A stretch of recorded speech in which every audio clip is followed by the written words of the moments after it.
All right, greetings everybody, and welcome to week number 7. That is right, week number 7 of your 7314 class, which is your reference class. As always, I'm your professor, Dr. J.S.K. Alston, and what we are going to be doing this week is we are going to have a quick state of the course update, and then after we do our state of the course update, I am going to tell you about 3 resources, 2 of them databases that you would pay for through a library, and then 1 of them that is free on the web, but 3 resources that you can use when you have students or other people who are looking for vocational guidance. So in other words, if you have students or even grown folks who are looking for guidance on, what career to go into and all that, or if they're looking to write a paper, which you'll find a lot with K-12 students and with college freshmen and sophomores, well, mostly freshmen, but you'll find with a lot of college students also, they have to write papers about the occupations that they want to go to and everything, what they need to know, what they need to do, what degrees they need, so forth and so on. But anyway, so what I'm going to show you are 3 resources that are going to help you with either people who are looking at what types of careers they want to go into, or they are looking to write papers about different types of careers. Either way, these 3 resources will help. But first, let's get into that state of the course update. Pause. Okay, so first let's start out with that state of the course update that I was telling you all about. The main thing that you all need to know at this moment is that your next major assignment is going to be the Wikipedia edit assignment, and it's going to be due on the 13th of October, so that is roughly 2 weeks from now. Yeah, roughly 2 weeks from now is when that's going to be due. And the Wikipedia edit assignment, so first things first, I do want you all to know that you can actually pick whatever topic you want. I am going to dial back the requirement that you have to pick a certain type of topic from pages that need enhancing or whatever the case may be. I'm going to let you all, basically, if I see that the class is going in a pretty acceptable direction from the beginning, then I actually allow the class to pick whatever topic they want, and you all have been going in a pretty acceptable direction since we started. This class has not struggled or anything as a whole or anything like that, so I think that it's fine to go ahead and let you all just do whatever Wikipedia page you want to do. So go ahead and find a Wikipedia page that you would enjoy editing.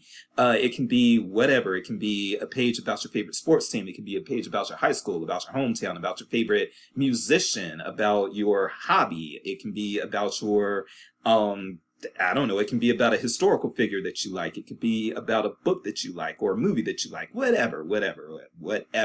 Do something that you like and just make sure that whatever you pick, it can be, hobbies like knitting or something like that. Just make sure that whatever you pick is something that you are going to enjoy doing, because if you enjoy doing it, then you're going to do it better. Okay. So again, I am lifting the requirement that your Wikipedia edit has to be from one of the pages of Wikipedia, pages that require enhancements. You don't need to do that. Whatever you want to do is fine. If you have any questions about that, let me know. Or if you are curious as to whether or not you have picked an acceptable page and are making an acceptable edit, you can also email me ahead of time and ask me that question. Now, I do want to say, having said that, I have had students in the past ask me before if they can create new pages. Yes, you may do that. That is also allowed. However, just so you know, making a new page is going to require more work, but if you would find that more fun, you can do that. I will also let you know, though, that you are not going to get extra credit.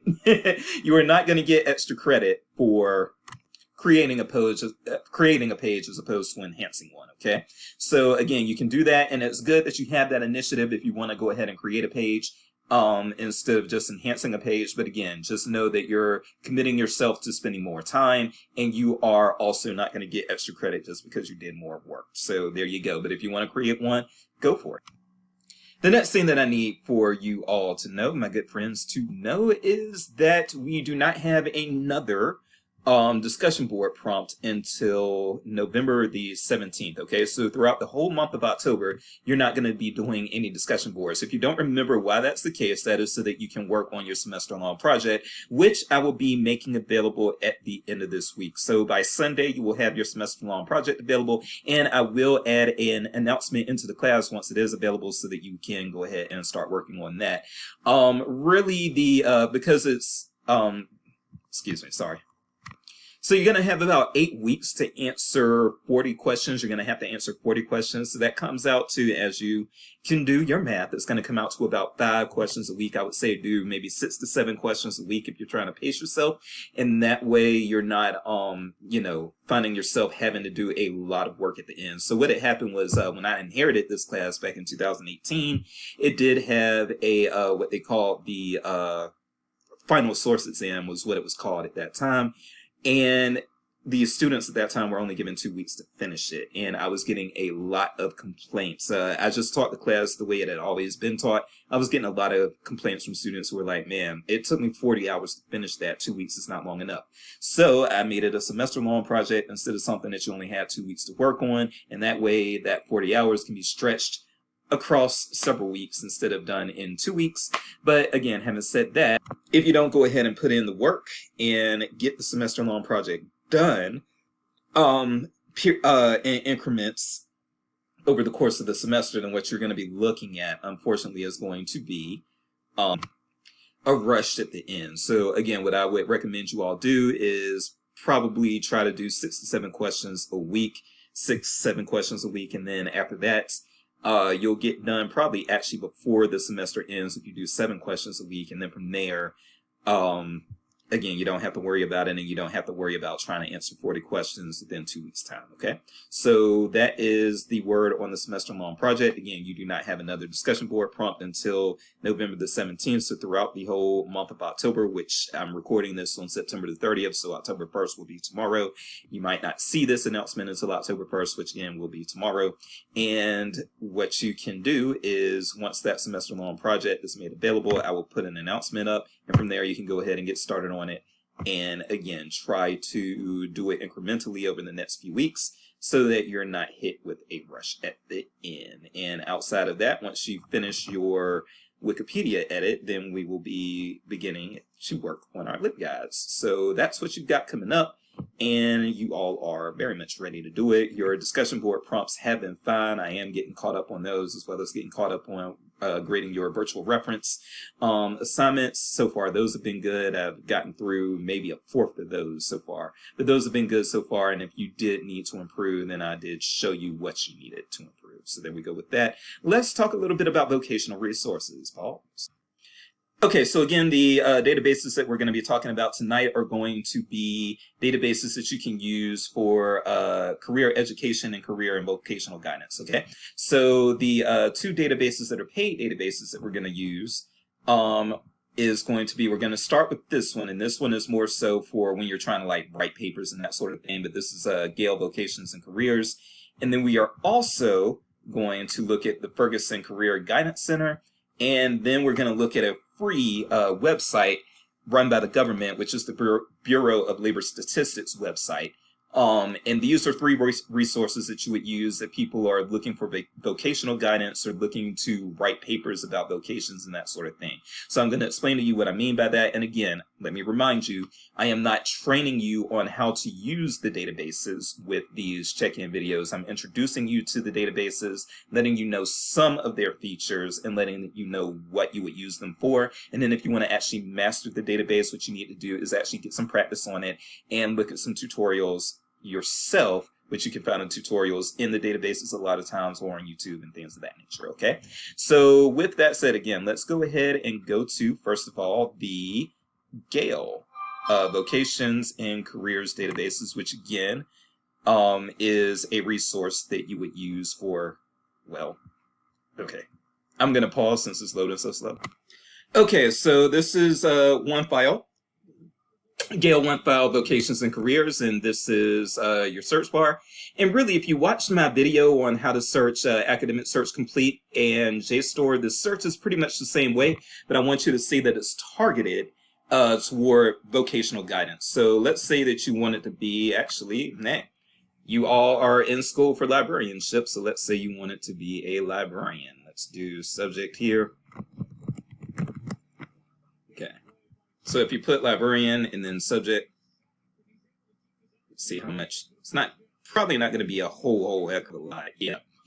It's not going to be a whole heck of a lot, but the stuff that you find, again, is going to be stuff that's going to be pretty useful for putting together papers about whatever particular profession you want to concentrate on and search for. So in this case, I did librarianship. If you have like a college sophomore, college freshman, or a high school student who's writing about what they want to do when they grow up, then they probably actually won't need more sources than this. So this has 21 magazine sources, 10 academic journal sources, and then news sources. You got 4, and then 1 image. And then what you'll see is pretty much everything in this. This is one of the databases that actually defaults into full text. And you'll pretty much see that pretty much all your returns in this Gale OneFile database, pretty much all your results are going to have the full text, okay? This is a database that pretty much subsists on full text, pretty much like JSTOR, so it's not like an academic search complete that will guide you to a citation, but sometimes the full text is there and sometimes you have to go out of the database to get it, okay? So again, yes, with this one, the full text is right here. You can click it. First of all, you do get a little preview information.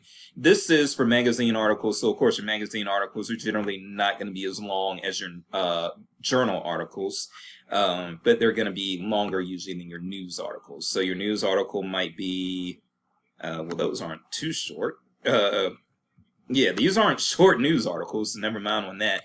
But your magazines, a lot of times, are going to have that 1,000-something words. Between 1,000, a lot of times between 1,000 and 3,000 words, and then a lot of times your academic journals, they a lot of times will be the minimum of 2,000. Not always, though, as you can see right there.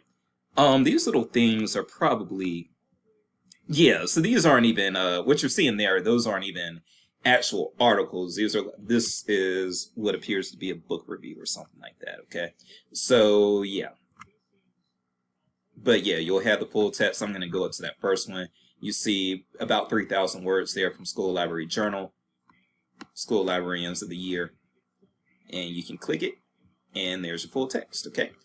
And so you can do that search. You can also, and just so you know, and I'm not going to go into these other things, these topic finders and subject guides and everything. If you want to learn those things, you can do that on your own time, but it'll make the video long, and those aren't really used that much, okay? But also, just like I was showing you with Academic Search Complete last week, or whenever I did it 2 weeks ago.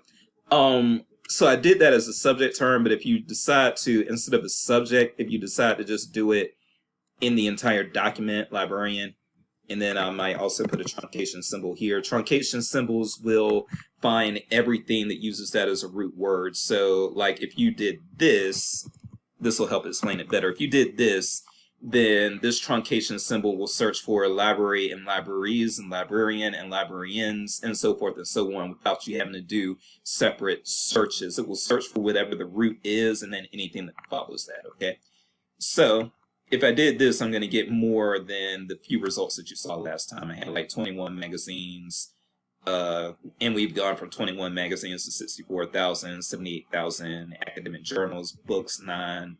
So now we've got probably too many things, but again, that's just how it works. And if you want to try again, so we went from maybe not enough things to too many things, but if you wanted to do this for abstract, that might get you a little better focused. So you could do this in the abstract, and we shouldn't have thousands. This is more manageable. So now you've got 2,000 magazines, 300 journals, 12 news items. And this is going to definitely be enough for your college freshman or sophomore or your high school student who's writing about what they want to do when they grow up. Okay, so this is pretty much how this database works. And now we're going to go into Ferguson's. Give me one moment.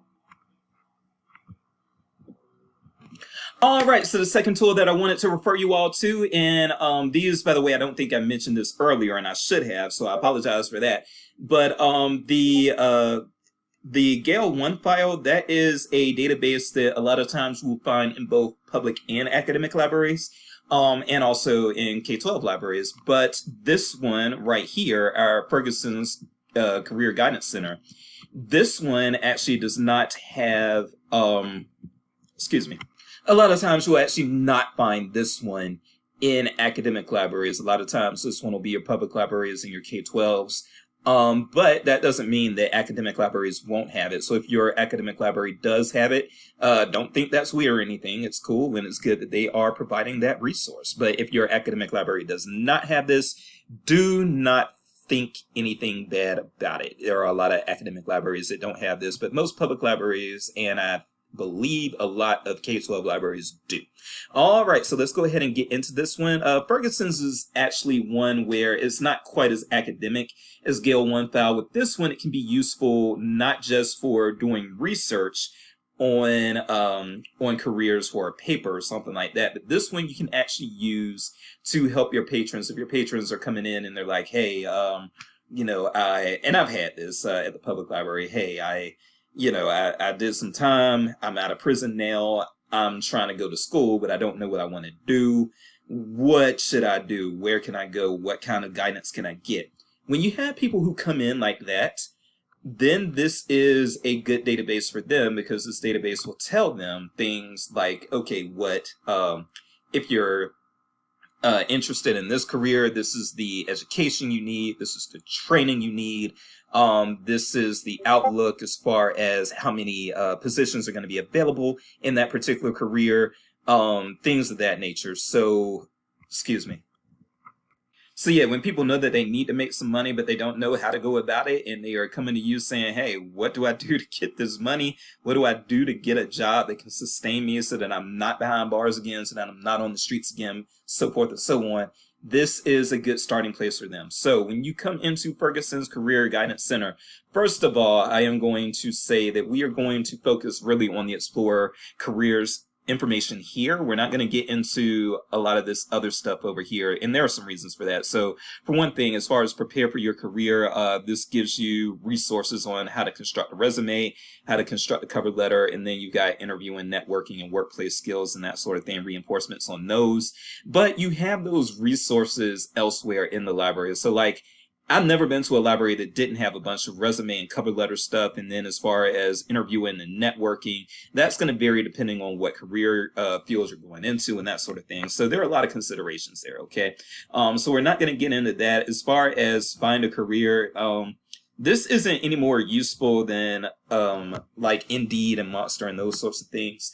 So I'm not really getting into that either. You can find a lot of this information just as easily through Googling or through going to Monster and Indeed and that sort of thing. And then when it comes to planning your education, this can be very useful, but again, we are going to be very limited on time in this video. I'm actually going to try to keep this video under 30 minutes, and we're at 18 minutes already. So just know that this stuff is here, but if you want to review it, go into it on your own time. Okay? But yeah, as far as exploring careers, so you can always do a search, and we'll come back to do the search. But the first thing I want to do actually is go into these various categories here. We're going to start with research industries. And so when you talk about industries, you're talking about like LIS could be potentially an industry, or education can be an industry or something like that. Business can be an industry, so forth and so on. But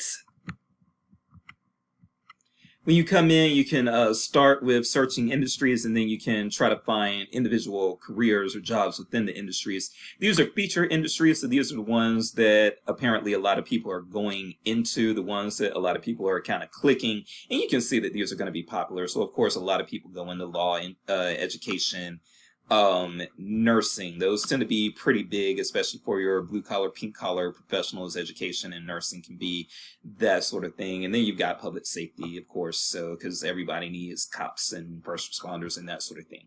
So you've got your feature industries, but then you can go to all industries, and then you'll see everything that they offer. And so you've got all of these, and I think that librarianship actually ends up within education, but let me check.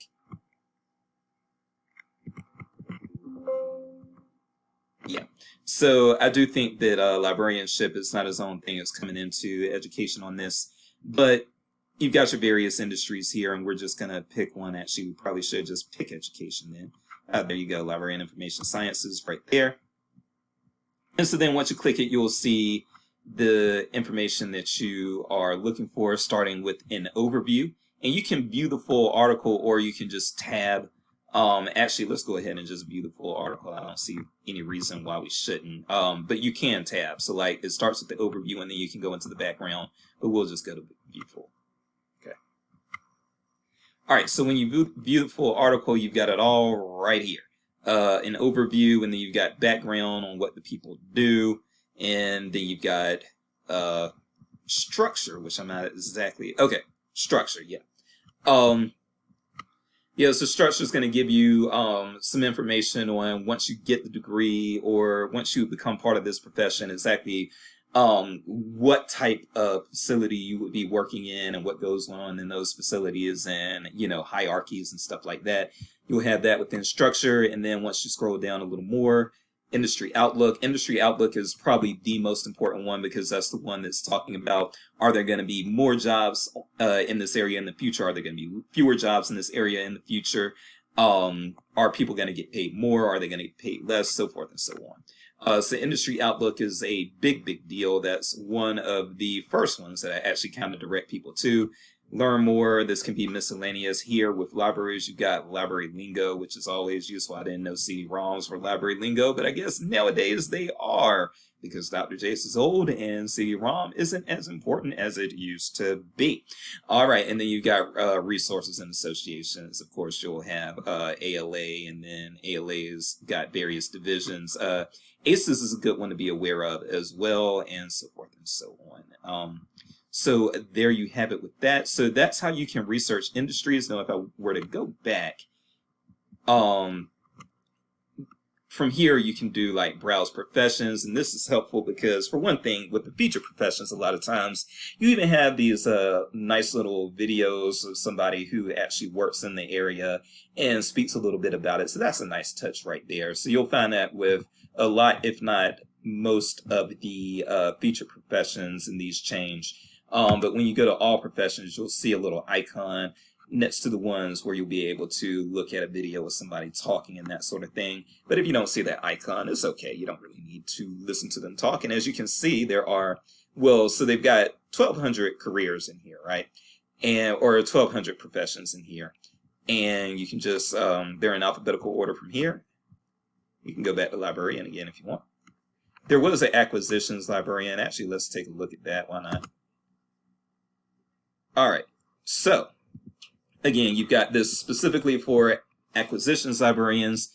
Overview gives you a little bit of information about what they do, quick facts, that sort of thing. So median salary, education level needed, subjects that you would take in school, experience needed. So you get all of that good, useful information that you would need in order to, again, if somebody is coming and they're looking for vocational guidance and just some direction as far as what they can do, what their next step is going to be in life.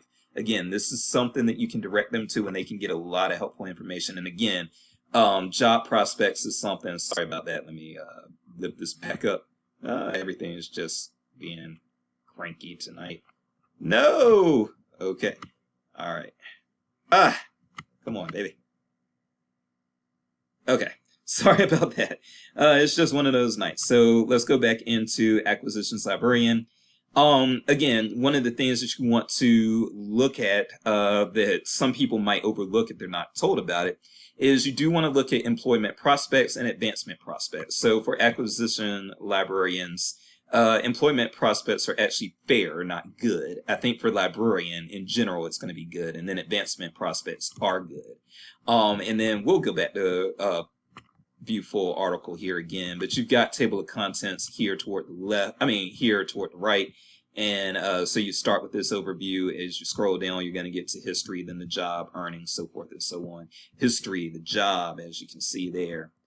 Earnings, 64,000, not bad. Work environment, explore the job, education requirements, so forth and so on. So you'll see all of that information. And then once you see related professions, so you should see librarian somewhere in the related professions to acquisitions librarian, but let me see if I can find it. Children's librarians, archivists. Okay, so there's librarian.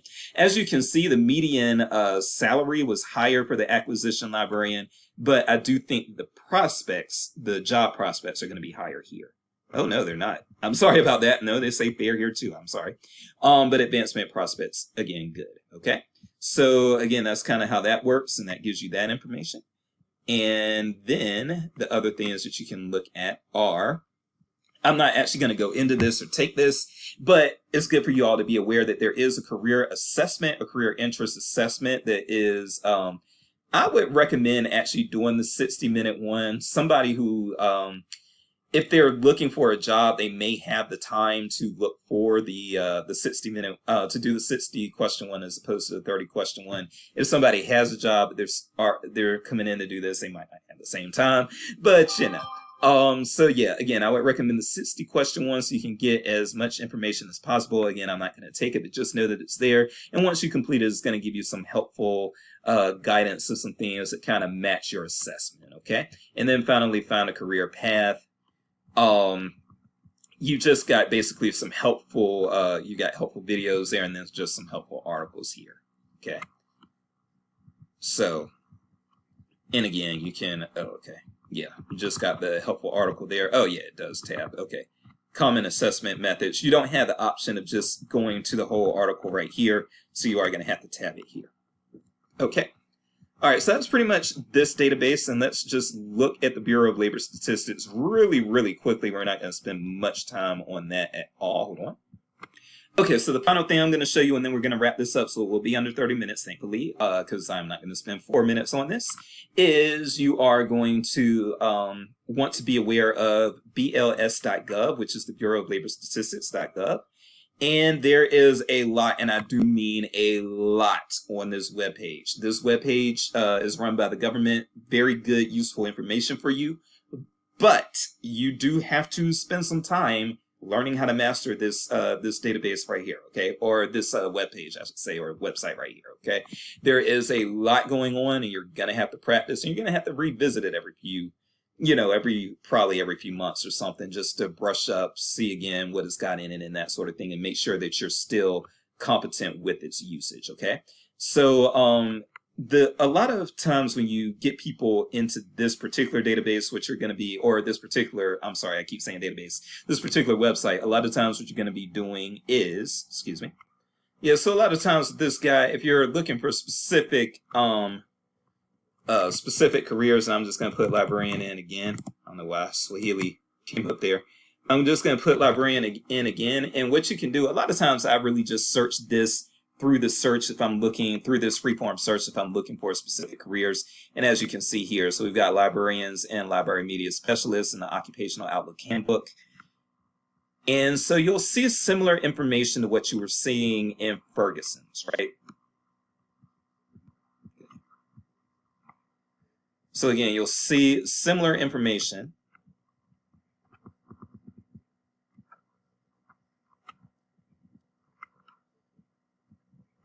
And so there you go. Now, what I will say, and you can get this type of information too, what do librarians and library media specialists do, work environment, how to become one, blah, blah, blah, blah, blah. But I do want you also to be aware, and I'm not going into this stuff. We are pretty much at 30 minutes right now, but this is also very useful information. So a lot of times people will come to you also asking for information about the current unemployment rate, the national unemployment rate, local unemployment rate, state and local employment, and that sort of thing.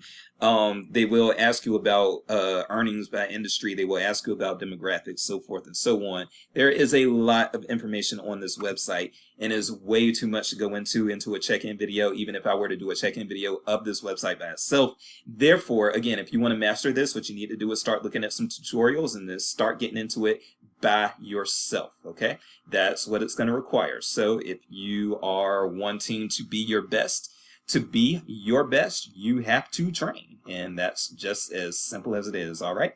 I will leave it right there because there's not too much more to say. I am Dr. Jace. And if somebody is looking for job help, where your library is where they might come to. It might be the place. There we go. I was going to get that rhyme in somewhere. All right. I hope you sped this up and have a great week. We will come back next week, probably talking about Learning Express Library.